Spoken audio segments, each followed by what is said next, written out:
문재인 정부의 청와대 참모진이 진용을 갖춰가고 있습니다. 어제 전병헌 신임 정무수석 등 수석비서관 3명을 임명했는데 역시 친문계 인사들의 이름이 빠져 있다는 점이 눈에 띕니다.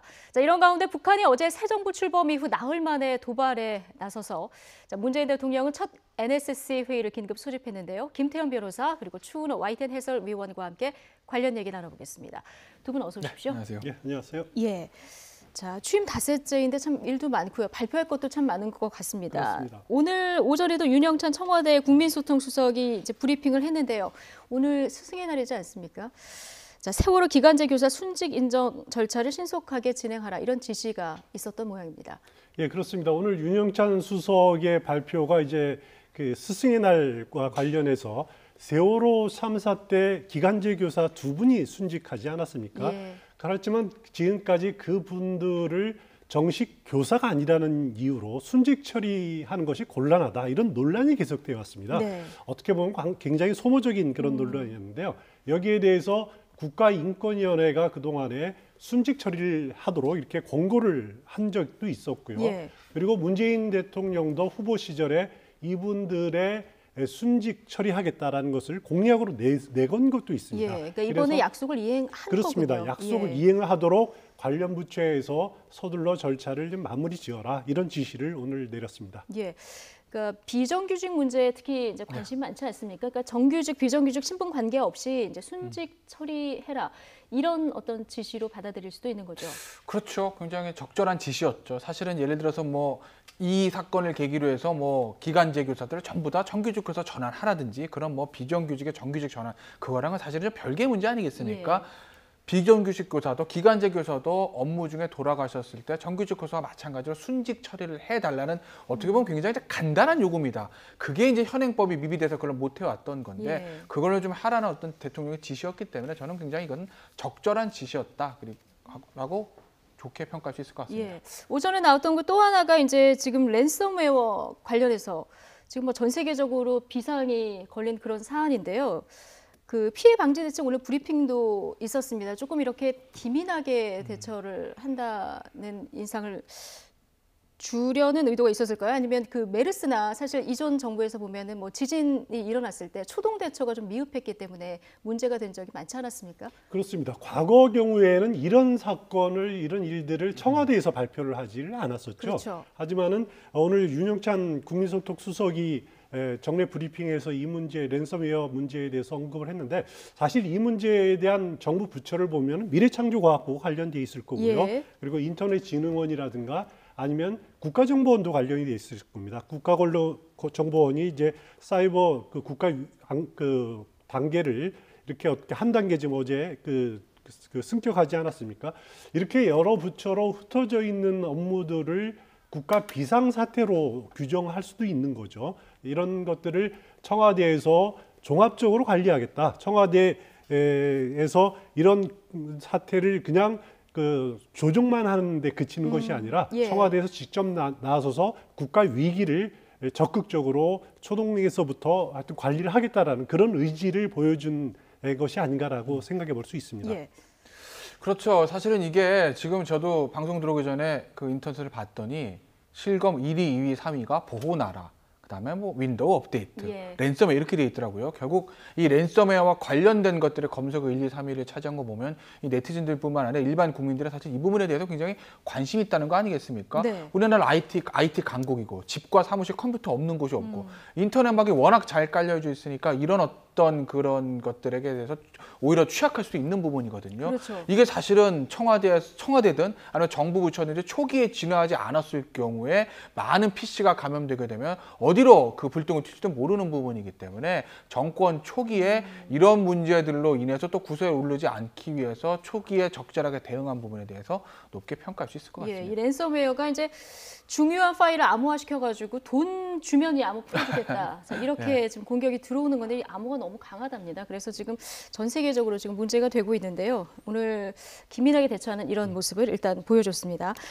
자, 어제 오전에 북한이 또 미사일을 발사를 했습니다. 지금 대화 분위기가 좀 조성되나 했는데 북한이 미사일을 발사를 했거든요. 이 지금 어떻게 해석할 수 있을까요? 이거 대북 정책을 좀 새 정부의 대북 정책을 떠보게 하는 걸까요? 어떻게 해석할 수 뭐 있을까요? 여러 가지 해석들이 있더라고요. 그 어떻게 보면은 우리 새 정부 출범에 맞춰서 한번 그 테스트해 보는 것 아니냐. 예. 그리고 어제 중국에서 1대1로 회의가 열리지 그렇죠. 않았습니까? 거기에 대해서 또 중국을 또 한번 견제하는 것 아니냐. 여러 가지 해석이 있는데 또 한편으로는 그 북한은 북한대로 나름대로 자기 스케줄 가지고 또 움직이는 거다라고 해석하는 분들도 있고요. 네. 제가 어떤 건지는 정확하게 그 분석은 잘 모르겠습니다만은 분명한 것은 이런 일을 당했을 때 또 일요일 날 새벽에 발생했을 때 우리 정부가 어떻게 대응하느냐라는 것이 굉장히 중요한 문제입니다. 특히 이렇게 정권 교체기에 아직까지 청와대에 국가안보실이라는 조직이 채 갖춰져 있지 않은 상황에서 예.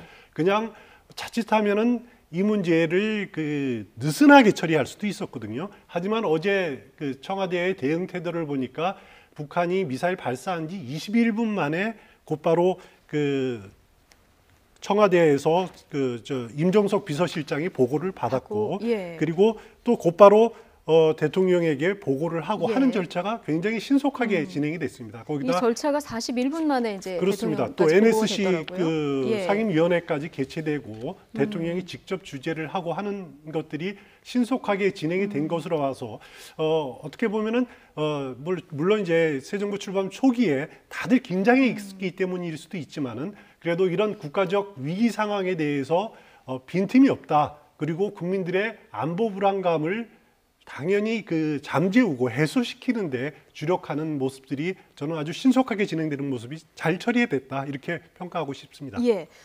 일단 문재인 대통령 네. 취임 선서에서 여건이 조성되면 평양에도 가겠다. 이렇게 대화의 문을 열어놨는데 어제 이제 미사일을 북한이 발사를 했단 말이죠.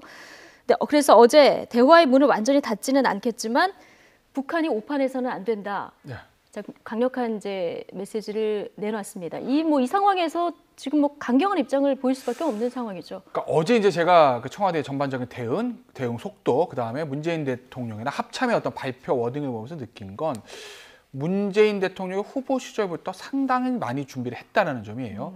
그러니까 문재인 대통령 후보 시절에 항상 하는 얘기가 뭐였냐면 인수위도 없는 이 상황에서 바로 취임해서 업무를 해나갈 수 있는 사람은 나밖에 없다. 120석 의원이 있고 또 5년 동안 준비를 해왔다. 내가 가장 준비된 후보다라고 얘기를 해왔는데 그런 것들을 사실 좀 현실화시키는 모습입니다. 네. 그러니까 아마 후보 시절부터 준비를 해왔던 것 같습니다. 청와대 인선도 마찬가지고 만약에 내가 집권해서 외교 안보 진영 같은 것을 제대로 짜지 않았을 경우에 북한이 6차 핵실험이라든지 또는 대륙간 탄도미사일이라든지 또는 그 밖에 어떤 탄도미사일 발사 실험을 했을 때 우리는 어떤 프로토콜로 대응하고 나의 메시지는 어떻게 나가야 되겠다는 것이 준비된 미리미리 가상 상황을 그렇죠. 예상을 해봤다는 거죠. 왜냐하면 어제 사실은 굉장히 발빠른 대응이었고 예. 메시지 같은 경우에도 문재인 대통령에게 후보 시절부터 가장 많이 공격을 받았던 게 안보 불안입니다. 특히 보수층의 일각에서 문재인 대통령이 됐을 때 참여정부와 같은 방향을 가는 것이 아닐까?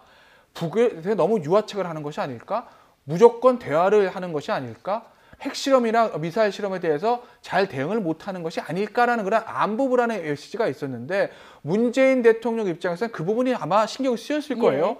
집권하자마자 첫 번째 북에서 어떤 변동사항이 발생했을 때 거기에 적절한 메시지, 즉 안보 불안의 이미지를 희석시킬 수 있는 그런 강한 톤의 메시지가 나가지 않고 조금 우왕좌왕한다든지 아니면 굉장히 좀 처진 어떤 대응을 했다든지 이랬을 경우에 문재인 대통령에게 바로 안보 불안의 이미지가 씌워질 수밖에 없는 것이거든요. 예. 그런 것을 감안해서 미리미리 준비했다는 듯이 어제 적절한 대응을 한 점에 대해서는 굉장히 높게 평가할 수 있을 것 같습니다. 네. 문재인 대통령이 후보 시절 계속해서 북한과의 대화 가능성 그리고 또 대북 제재와 대화를 병행해야 된다 이런 식으로 이제 표현하지 않았습니까? 예. 그렇지만 어제 강경하게 이렇게 대응하겠다라는 기조를 밝히면서도 국민소통 윤영찬 예. 수석의 표현을 보면은 대화 가능성은 네. 열어뒀지만이라는 표현을 썼습니다. 그렇죠. 그 부분은 여전히 북한과의 대화의 문을 폐쇄하지는 않겠다라고는 네. 받아들여야 될 것 예. 같습니다. 물론 어제 북한이 미사일 발사가 아니라 핵실험을 했으면 또 다른 그런 코멘트가 나왔을 겁니다. 하지만은 과거 박근혜 정부 시절에 북한과의 대화와 그리고 또 제재를 병행한다고 해놓고서는 사실상 대화의 문을 잠궜던 것은 북한의 비핵화를 전제로 했기 때문에 그런 거거든요. 하지만은 문재인 대통령 들어와서는 북한의 비핵화를 전제로 하는 것이 아니라 제 추측으로는 북한의 핵 개발을 동결을 수준을 그 전제로 하고 예. 대화의 가능성을 열어 두는 쪽으로 전략 수정을 하는 것이 아니냐라고 추측을 해볼 수 있습니다. 그렇기 때문에 예. 어제는 북한 핵실험이 아니라 미사일 발사인 그 저강도 도발인 수준에서는 북한과의 대화 가능성을 계속 열어둔다라는 식의 코멘트가 나온 것으로 이렇게 해석해 볼 수 있습니다. 저강도 도발에서는 대화 가능성을 닫지는 않겠다. 이런 메시지로 또 해석이 될 수 있겠군요. 어쨌든 좀 준비되어 있는 모습이었고요. 말씀하신 대로 굉장히 발빠르게 대처하는 모습을 어제 볼 수가 있는데요. 분단위까지 어제 이제 공개를 하지 않았습니까? 자, 북한 탄도미사일 발사와 관련한 청와대 대응 과정도 국민의 알 권리다. 이렇게 설명이 있었는데요. 임종석 대통령 비서실장의 브리핑 내용 들어보시겠습니다. 아침에 대응 과정에 대해서도 국민들이 알 권리라 생각하고 간략하게 상황 설명을 드리는 게 저희들이 해야 될 의무라 생각해서 설명을 좀 드리는 것입니다. 아시다시피 05시 27분에 미사일이 발사가 되었습니다. 05시 49분에 국가위기관리센터 상황실로부터 관련 내용을 보고를 받았습니다. 기초 상황을 파악한 후에 NSC 상임위를 준비해 줄 것을 요청을 했습니다. 06시 08분에 대통령님께 직접 보고를 드렸습니다. 대통령께서는 안보실장이 직접 보고하라고 지시를 하셨습니다. 네. 자, NSC 소집 과정 분단위까지 공개를 했는데요. 좀 이전 정부하고는 차별화되는 그런 모습입니다. 그러니까 어떤 의미에서 보면 좀 우습게 쓸 수도 있는데 예. 문재인 대통령은 조금 편한 측면들도 있어요. 그러니까 박근혜 전 대통령이 잘못했던 거, 박근혜 전 대통령이 안 했던 것만 골라서 그걸 다르게 하면 사실은 어떤 좋은 평가를 받을 수 있는 거 아니겠습니까? 그러니까 제가 농담 좀 섞어서 말씀드렸는데 어제 그 부분도 그런 거죠. 박근혜 전 대통령 때 항상 문제였던 게 세월호 7시간입니다. 그때 대통령 일정을 공개하지 않았다는 것. 그러니까 국가가 어떤 위기 상황에 왔을 때 청와대와 대통령이 국민들을 위해서 어떻게 대응했는지에 대해서 밝히지 않는 것들. 그렇기 때문에 청와대가 국가 위기 상황에 대한 대응 시스템이 잘 미비되는 건 아니냐. 이것이 박근혜 전 대통령과 세월호 7시간에 관련된 비판 아니었습니까? 예. 그것을 새 정부는 의식하지 않을 수가 없었던 거죠. 새 정부가 출범한 지 일주일도 되지 않았는데 어쨌든 북에서 탄도미사일 발사 실험이 있었고 위기라면 위기입니다. 이 첫 번째 위기에 국가가 몇 분 단위로 어떻게 보고를 받고 비서실장은 어떻게 움직였고 국가안보실장 또 어떻게 움직였고 대통령은 무슨 지시를 해서 우리가 이렇게 대응을 해서 이런 메시지를 국민들한테 내놓습니다라는 것이 어떤 청와대의 어떤 일정에 대한 투명성의 측면도 있지만 예. 위기 상황에서 국가가 어떻게 발빠르게 대응하고 있다. 그러니까 국민들은 차후에도 이런 위기 상황이 생겼을 때 국가를 믿고 따라 주십시오라는 어떤 중대한 메시지를 던지고 있는 것이기 때문에 어제 임종석 비서실장의 저는 분단위의 어떤 그런 브리핑들은 굉장히 잘한 것이다. 이렇게 평가할 수 있을 것 같습니다. 그러니까 임종석 비서실장의 말 중에서요. 대통령에게 이제 북한 도발을 보고를 했더니 김관진 안보실장이 직접 보고하라 이렇게 지시를 했다고 하거든요. 그렇습니다. 이거는 단계를 거치지 말고 빨리 하라는 얘기입니까? 아니면 약간 불편한 관계일 수도 있는데. 어떻게 보면은 국가 운영이 시스템에 의해서 운영되는 게 맞는 거죠. 예. 그리고 지금 이제 문재인 정부 들어와서 청와대 그 조직 개편을 하지 않았습니까? 예. 거기 물론 이제 비서실장 밑에 그 안보실장이라든가 정책실장이 있지만은 네. 그래도 현직 국가안보실장인 김관진 실장이 대통령에게 직접 보고하는 것은 지극히 당연하다라고 문재인 대통령은 생각을 했을 겁니다. 예. 물론 이제 김관진 그 안보실장이 지난 정부에서 임명된 사람이기는 하지만은 이런 국가의 긴급 사태에 대해서는 뭐 현 정부에서 임명한 사람 또 구정부에서 임명한 사람에 네. 그렇게 차별을 둘 필요는 없다. 그래서 그리고 김관진 비서실장이라도 이 문제 이런 위기 상황에 대해서 대통령을 보좌할 그런 권리와 의무가 당연히 있다라는 것으로 해석될 수가 있고요. 네. 그래서 이어 열린 NSC 그 상임위원회도 김관진 실장이 긴급 연락해서 그렇죠. 먼저 회의를 진행을 하지 않았습니까? 그런 것들은 어떻게 보면은 국가가 시스템에 의해서 움직인다라고 아주 자연스럽고 저는 바람직한 그 국가 운영이 아닌가라고 생각이 됩니다. 네, 수장이 바뀌어도 뭐 조직은 시스템으로 움직여야 된다. 예. 그런데 청와대 지금 다른 수석들은 인선이 거의 끝났는데 외교안보 라인은 지금 아무래도 좀 중요하다 보니까 좀 인선이 늦어지고 있어요. 그렇죠. 사실은 경제 위기도 경제 위기지만 우리나라 들어서 외교안보의 위기들이 있는 것이고 예. 특히 박근혜 전 대통령 시절에 외교안보 전략의 부재 뭐 이런 부분에 대한 비판들이 있지 않았습니까? 그렇기 때문에 아마 문재인 대통령 입장에서 보면 외교안보 라인, 즉 그 안보실장과 그쪽에 대한 어떤 인선에 신경 쓸 수밖에 없는 것이고 지금 이제 오늘 나온 언론 보도들을 좀 종합을 해보면 조금 인재풀이 좀 넓어졌다고 네. 합니다. 예전에는 이제 그 대선 선대위 쪽에 있었던 자문교수단 중심으로 이제 선임이 될 것이라는 얘기들이 있었는데 일단 전문 관료들까지 좀 인재풀이 넓어졌다는 것으로 봐서 아마 대통령과 청와대 관계자들이 좀 상당한 고민을 하고 있는 것 아니겠나. 왜냐하면 안보실장에 누가 오느냐에 따라서 그게 바로 다 이 문재인 정부의 방향이 쉽게 얘기하면 뭐 대북 쪽은 제재 쪽으로 갈 것이냐, 온건파로 갈 것이냐, 아니면 강경파로 갈 것이냐 이 부분에 대한 어떤 시장의 메시지를 줄 수 있는 것이기 때문에 이 부분에 대한 고민은 좀 깊어지고 있는 것 같습니다. 예. 근데 당장 오늘부터 그 한미 정상회담 이 실무 협의를 위해서 그 백악관 NSC 아시아 담당 그 보좌관들이 방한을 하지 그렇습니다. 않습니까? 이거는 이제 어떻게 그럼 접촉이 이루어지는 겁니까? 일단 그 중국에서 열리는 1대1로 회의에 예. 참석하고 우리나라를 방문하는데 문제는 그 이들이 대통령의 트럼프 대통령의 특사 자격이냐 특사가 아니냐가 좀 문제가 되긴 할 겁니다. 예. 하지만은 뭐 특사라고 하면은 보통 클린턴 대통령의 친서를 가지고 네. 문재인 대통령에 전달하는 형식이 돼야 될 텐데 아직 그 부분은 좀 명확하지는 않은 것 같은데 그럼에도 상관없이 아마 제가 보기에는 문재인 대통령이 미국의 사절단들을 만날 가능성이 예. 상당히 높아 보입니다. 그래서 물론 실무적인 협의는 그 외교통상부 고위 관료들 그리고 예. 청와대의 외교안보 TF를 맡고 있는 정의용 전 대사가 이제 실무적인 협의들은 하겠지만은 어떻게 보면은 그 특사도 아니다라는 그런 형식적인 그런 면에 치우치지 않고 문재인 예. 대통령도 만나서 아마 트럼프 대통령과의 한미 정상회담 문제들 한번 그런 의견들을 좀 나누지 않을까라고 예측해 볼 수 있습니다.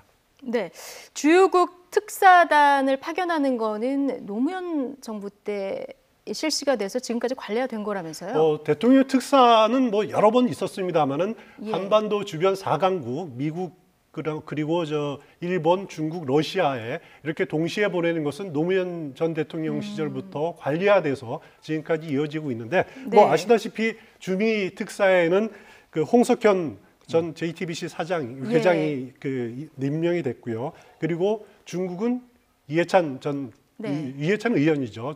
그 이해찬 의원은 전에도 한번 특사로 네. 중국을 방문한 적이 있습니다. 노무현 전 대통령 시절에도. 그리고 일본은 그 문희상 의원이죠. 문희상 네. 의원은 어떻게 보면은 그 한일 의원연맹 회장을 맡았었고, 예. 일본 그래서 통으로 알려져 있어요. 일본 통이죠. 예. 그리고 러시아에는 송영길 의원이 그리고 EU와 독일에는 조윤재 서강대 교수가 지금 EU와 독일에는 이번이 처음인 건가요? 그렇습니다. 그렇게 예. 처음 파견하는 것으로 돼 있습니다. 예. 이렇게 상당히 비중 있고 중량감 있는 인사들로 특사단을 꾸렸다라는 것은 어떻게 보면은 이제 문재인 대통령의 국정 철학과 외교 정책을 잘 이해하는 인사들로 이렇게 꾸렸다라고 판단이 됩니다. 예.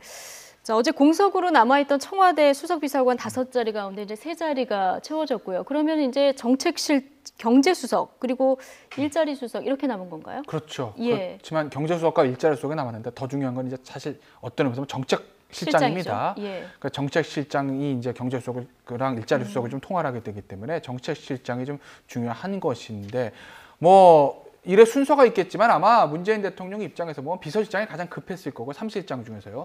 아마 정책실장과 안보실장 중에서는 아마 안보실장의 인선이 먼저 이루어지지 않을까 싶습니다. 네. 뭐 주초 발표할 수 있다는 얘기도 나오는데 왜냐하면 경제 문제도 중요하지만 사실 지금 안보 문제가 또 좀 중요하지 네. 않습니까? 그래서 안보실장 선임을 하고 그다음에 이제 정책실장에 대한 내정이 있을 것으로 보이는데 예. 뭐 안보실장도 마찬가지지만 정책실장 같은 경우에도 일단 지금 하마평에 오르는 인물들을 보면 주로 선대위 즉 자문교수단 쪽에서 일했던 분들에 대한 하마평이 나오는데 또 여러 가지 언론 보도를 종합을 해보면 전 정권 아마 전전 정권에서 중용됐던 어떤 전문 관료 그룹들의 이름도 심심치 않게 오르내리고 있기 때문에 과연 문재인 대통령이 어떤 선택을 할지 조금은 지켜봐야 될 것 같습니다. 예. 사실 그 정책실장과 안보실장은 뭐 한 명만 꼽아서 하면은 임명을 할 수 있었을 겁니다. 하지만은 다른 그 장관들 자리랑 다 연계가 돼 있는 그렇겠죠. 거거든요.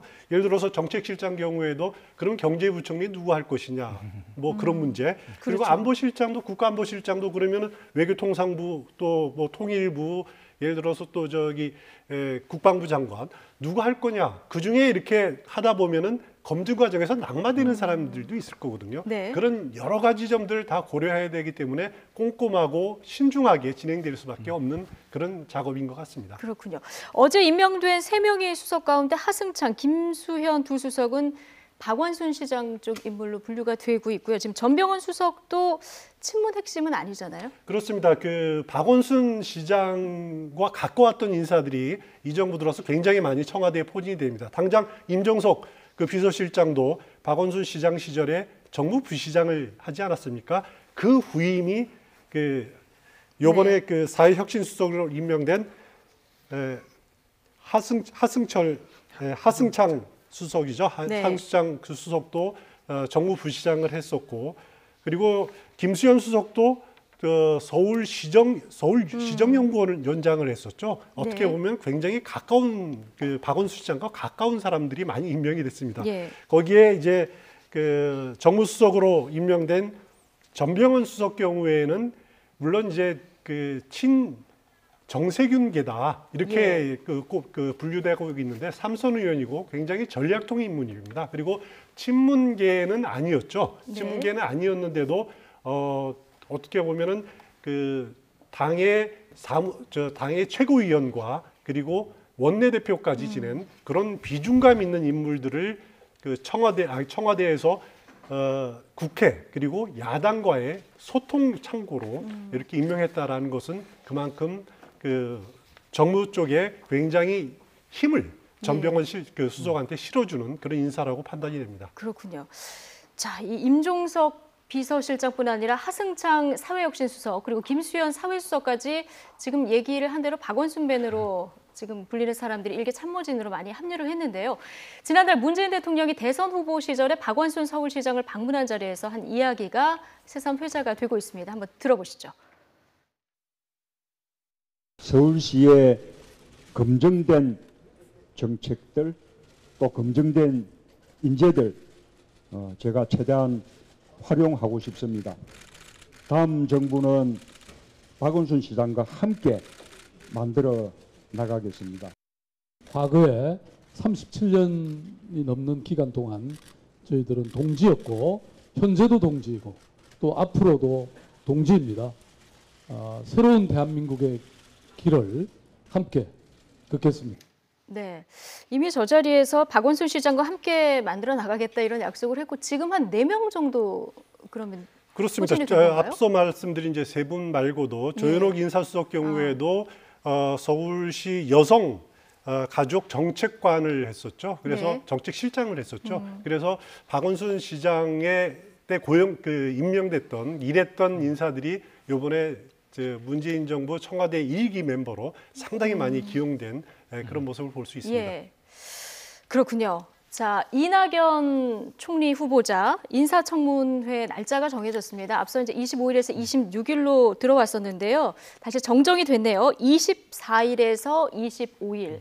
네, 다음 주 그러면 수요일, 목요일이 될 것 같은데요. 24일에서 25일 인사청문회가 예정이 돼 있습니다. 뭐 무난히 통과할 거다 이런 전망은 나오고 있습니다. 지배적이죠. 그런 예. 왜냐하면 일단 그 어떤 초대 총리 같은 경우에는 아무래도 조금은 그 허니문 기간이기 때문에 정치권에서 검증에 대해서 조금 지금 완화되게 보는 시각들도 있는데 그것뿐만 아니라 이낙연 총리 내정자 같은 경우에 후보자죠. 후보자 네. 같은 경우에 선거를 5번 치른 사람입니다. 네. 사선 의원의 전남도지사까지. 그러니까 정치인 출신들이기 때문에 어느 정도 좀 선거 과정에서 검증이라든지 이런 것들이 이루어졌다고 볼 수밖에 없는 측면이 하나 있는 것이고, 그리고 이낙연 총리 부자 같은 경우 지역이 전남입니다. 네. 그럼 전남, 호남을 바탕으로 하고 있는 야당인 국민의당 입장에서 보면 이낙연 지사에 대해서 굉장히 엄격하게 검증을 해서 청문회에서 좀 시시콜콜하게 모든 것을 시시비비를 가리기는 좀 정치적으로 부담스러운 측면이 있는 예. 것이거든요. 그럼 사실은 국민의당에서 아주 엄격하게 하지 않으면 국민의당 플러스 더불어민주당이면 150개 넘어갑니다. 그럼 어차피 통과될 걸 자유한국당 입장에서도 초대 총리를 굳이 낙마시키는 어떤 강수를 두는 것은 부담이거든요. 현실적으로 낙마시킬 방법도 없고요. 그렇기 때문에 아마 이번 이낙연 총리의 인사청문회는 아직까지 언론에 보도되지 않은 정말 큰 이슈가 터지는 변수가 없는 한 저는 뭐 무난히 네. 통과가 될 거라고 그 봅니다. 인사청문회는 예, 예. 24일과 25일 이틀간 열리고요. 그러면은 그 사흘 안에 인사청문 경과 보고서를 인사청문회에서 국회의장에게 제출하게 돼 있습니다. 예. 그러면은 지금 뭐 26일 인사청문 보고서 채택을 목표로 한다 그러는데, 그러면은 그 청문 그 보고서가 도착하면은 국회의장은 곧바로 본회의 소집을 요구를 할 수가 예. 있습니다. 지금 합의되어 있는 6월 임시국회 일정이 5월 29일부터 지금 합의가 돼 있습니다. 그러면 예. 빠르면은 5월 29일에 국회 본회의 표결이 이뤄질 가능성도 상당히 높아 보입니다. 네, 이 총리 후보자가 이제 통과가 돼야 나머지 이제 장관 추천도 받고 이런 인사가 후속으로 이루어지는 거 아니겠습니까? 예, 자, 뭐 당청 간의 관계에 대해서 좀 얘기를 해보겠습니다. 어제 정무수석에는 전병헌 의원이 이제 임명이 됐는데요. 오늘 정세균 국회의장을 예방을 했습니다. 어떤 얘기를 했는지 들어보겠습니다. 그야말로 여소야대가 될 수밖에 없는 5당 체제에서 새로운 실험과 새로운 시도를 하지 않을 수가 없고 가보지 않은 길을 갈 수밖에 없다고 생각합니다. 국회와 정부와 청와대 간의 커뮤니케이션과 네트워크, 소통의 센터 역할을 열심히 한번 해보고자 하는 그런 결의의 말씀을 드리고. 네, 정무수석 하면은 청와대하고 당 그리고 청와대 국회 간의 관계를 좀 원만하게 하는 그런 역할 아니겠습니까? 어느 때보다 사실 정무수석의 역할이 중요하죠. 예. 왜냐하면 박근혜 정부 때도 정무수석의 역할이 좀 미비했다라는 그 비판들이 좀 있었고, 또 어제 이제 전병헌 그 정무수석 신임 정무수석의 그 기자회 일문일답 중에서 저는 두 가지 어떤 단어에 귀가 갔는데 국청관계라는 용어를 썼습니다. 국청관계. 네, 그러면 예. 창조 정치인가요? 뭐 그런 표현을 썼어요. 그러니까 당청관계 얘기하면 사실 국청관계라는 얘기 이제 본인은 만든 말인데, 그러니까 예전에는 당청관계라고 해서 집권 여당과 청와대와의 소통만 잘 되면 사실은 국정은 원활히 갔습니다. 왜냐하면 대부분의 이제 집권 여당들이 이제 과반수를 많이 확보한 상태가 많고 여서야대인 적이 별로 없었기 때문에 당청관계만 좀 원활하게 유지가 되면 사실은 대국회 관계는 풀렸는데 지금 그게 아니라는 거죠. 예. 5당 여소야대입니다. 거기다가 5당 체제죠.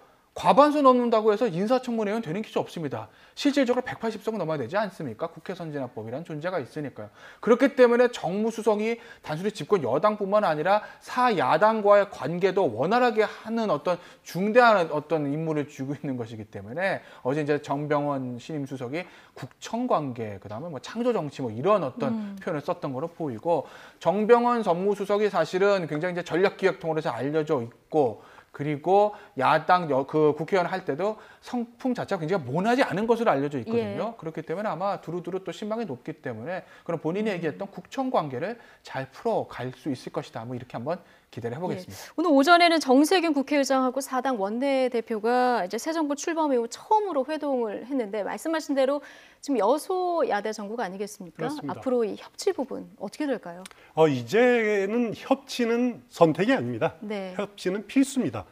그리고 필수인데 지금 자유한국당 홍준표 후보 같은 경우는 미국을 떠나기 전에도 문재인 정부 뭐 잘못하면 가만히 안 두겠다 이런 또 얘기도 하고 야당은 있고요. 야당대로 역할이 있기 예. 때문에 견제하고 또 균형을 맞추는 그건 야당의 역할을 포기하는 예. 것이 협치라는 것은 아니고, 어차피 집권 여당이 그 소수 여소야대 정국에서는 그 단독으로 끌고 나갈 수 있는 네. 일은 아무것도 없습니다. 물론 연정은 선택이지만은 협치는 필수다. 필수다라는 점 꼭 다들 기억을 했으면 좋겠습니다. 예, 알겠습니다.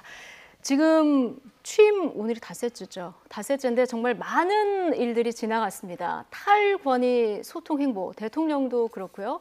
대통령 부인, 영부인도 그 소통 행보가 굉장히 주목이 되는 그런 일정들이 많았는데요. 취임 후 첫 주말에는 이제 기자들과 대통령이 등산도 했고요. 특히 부인인 김정숙 여사는 문 대통령과는 대조되는 아주 유쾌한 성격으로 지금 눈길을 끌고 있습니다. 차연주 앵커가 정리를 해드립니다. 시민들과 살갑게 인사 나누고 악수하고 양손을 흔들면서 엄지척. 시종 밝고 적극적인 모습을 보이면서 문재인 대통령 지지자들에게 유쾌한 정숙 씨라는 별명도 얻었습니다. 김정숙 여사의 행보 살짝 엿볼까요? 올해로 64세로 문 대통령보다 한 살 어린 김정숙 여사는 경희대 성악과 재학 시절 선배인 문 대통령과 소개팅으로 만나서 7년 동안 연애했습니다.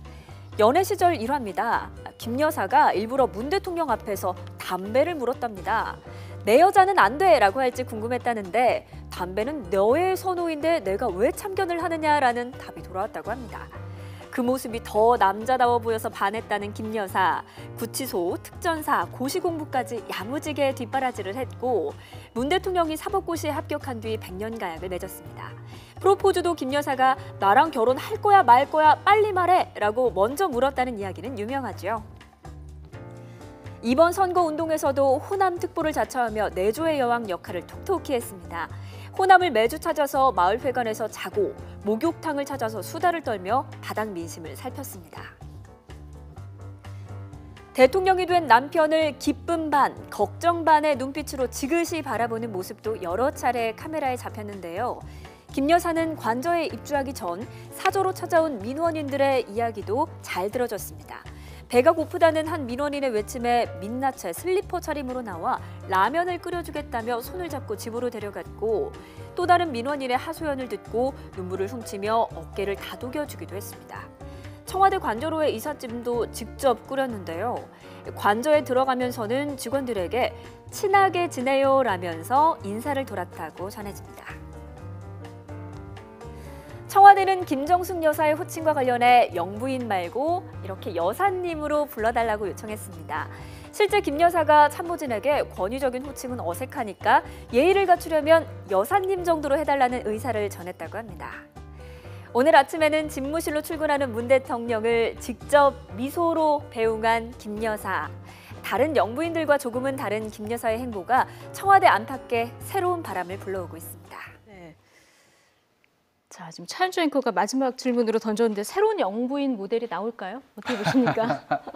왜냐면 사실은 이제까지 이제 영부인들이 우리나라 영부인들 전통적 활동을 좀 많이 안 했습니다. 예. 뭐 군사정부 시절에도 그렇고 그 김영삼 전 대통령의 손명수 여사도 그렇고 그리고 이후 여사 같은 경우는 워낙 이제 사회 활동을 많이 하시던 분이긴 하지만 좀 고령이었기 때문에 조금 자제하신 측면이 있는 것이고 그다음에 이제 노무현 전 대통령, 권양숙 여사, 그다음에 이명박 전 대통령의 어떤 그 여사님들도 그 사회 활동을 그렇게 많이 하시진 않았는데 이제 김정숙 여사에 대해서 새로운 어떤 영부인상이라는 얘기가 나오는 이유가 선거 과정에서도 보셨지만 굉장히 활동을 많이 합니다. 예. 성격 작정 굉장히 외향적으로 쾌활한 것 같고 뭐 더불어민주당에서는 뭐 유쾌한 정숙시다 뭐 이런 얘기까지 별명도 있다고 할 정도로 활동을 많이 하는 그 분이고 상대적으로 이전의 여사님들보다는 좀 나이가 좀 어린 편이기 때문에 문재인 대통령의 집권 운영 동안 나름대로 상당한 좀 사회 활동, 적극적인 활동, 대외 활동을 하지 않을까 그런 이제 관측이 되는 것이죠. 그래서 아마 새로운 영부인상을 보여주지 않을까 그런 얘기들이 좀 나오고 있는 것 같습니다. 예.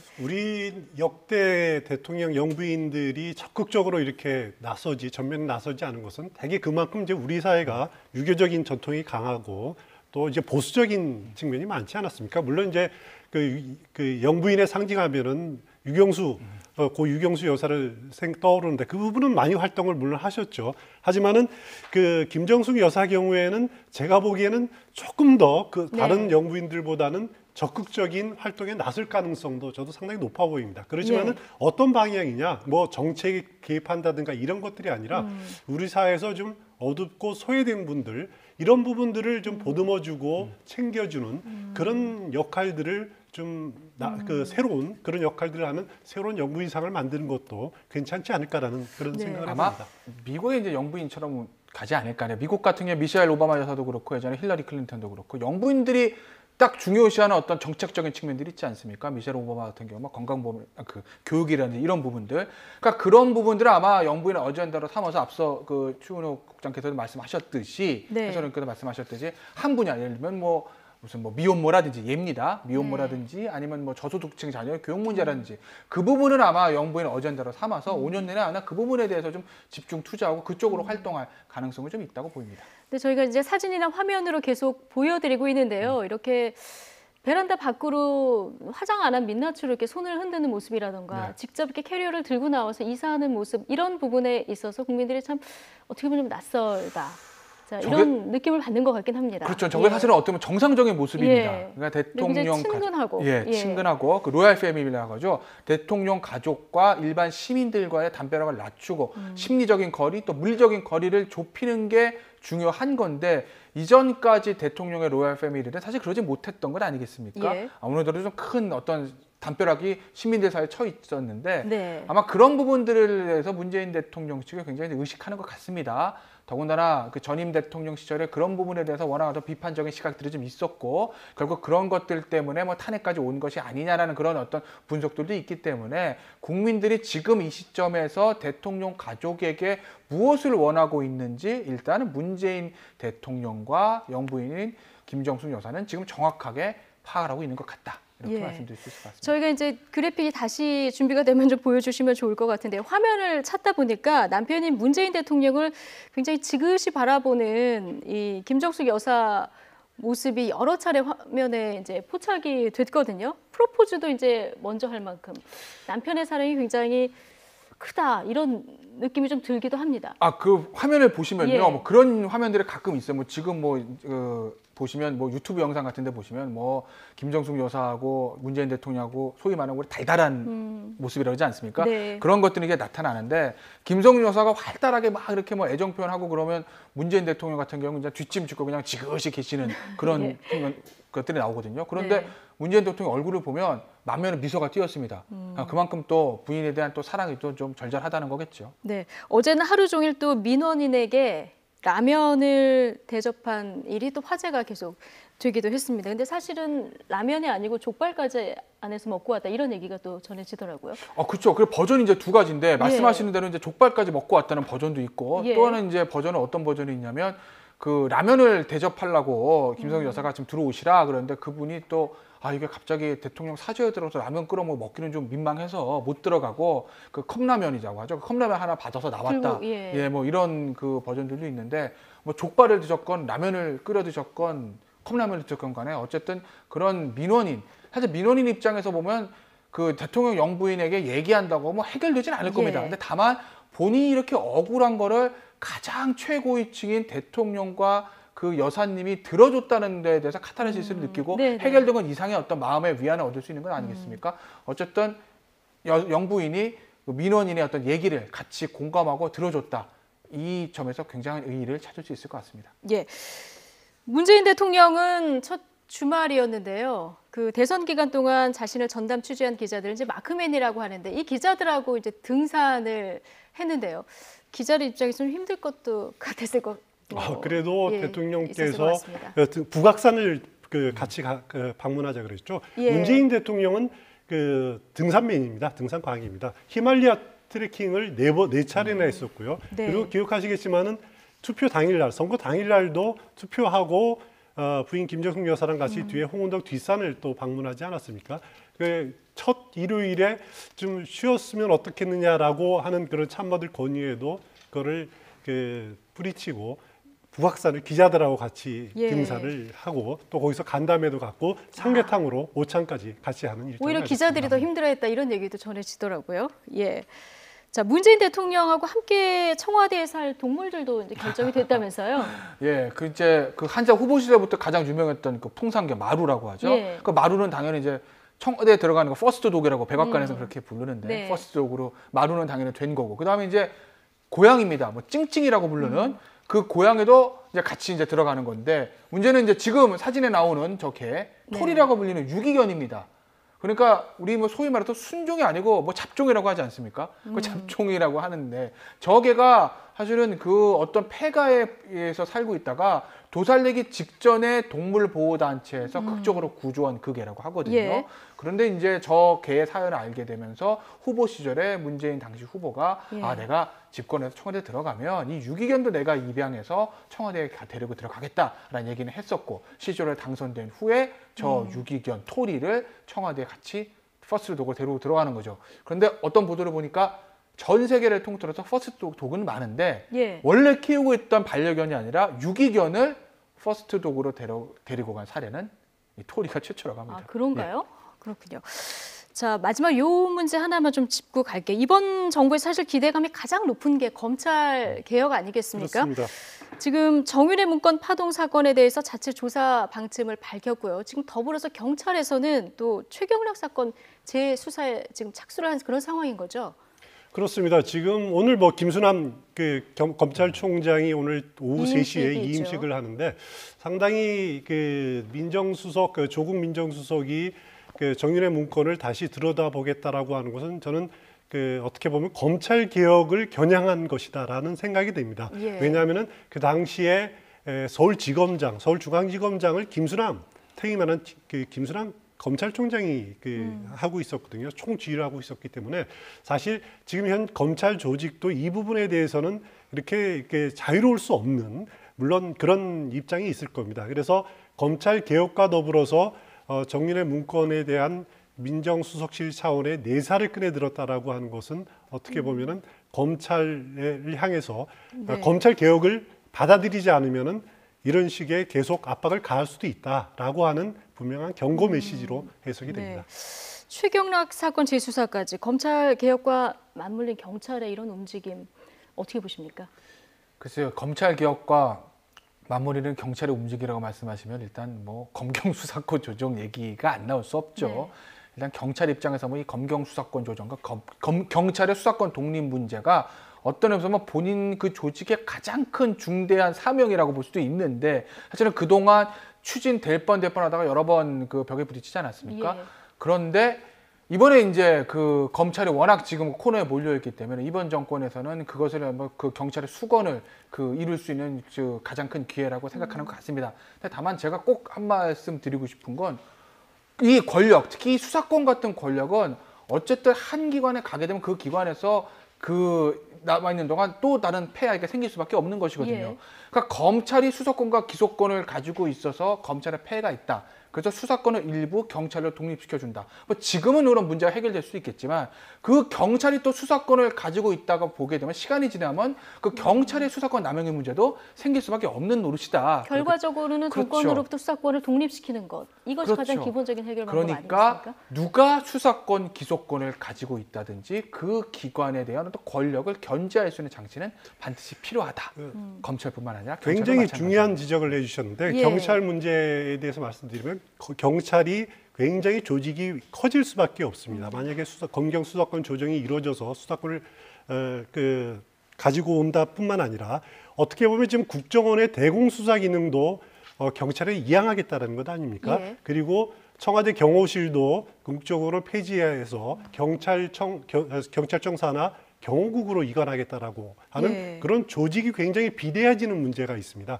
그렇기 때문에 이런 조직과 권한이 비대해지는 경찰을 제어할 수 있는 그런 또 중요한 제도들이 마련이 된다. 그래서 나오는 것이 지금 자치경찰이라든가 여러 가지 아이디어가 나오는데 예. 그런 것들이 종합적으로 진행이 돼야 된다는 거죠. 그런 부분에 대해서 자칫 검찰을 약화시키고 그것이 경찰만 권한을 비대해시켜지는 그럼 또 다른 부작용을 낳을 수 있다는 것은 충분히 예상 가능한 일입니다.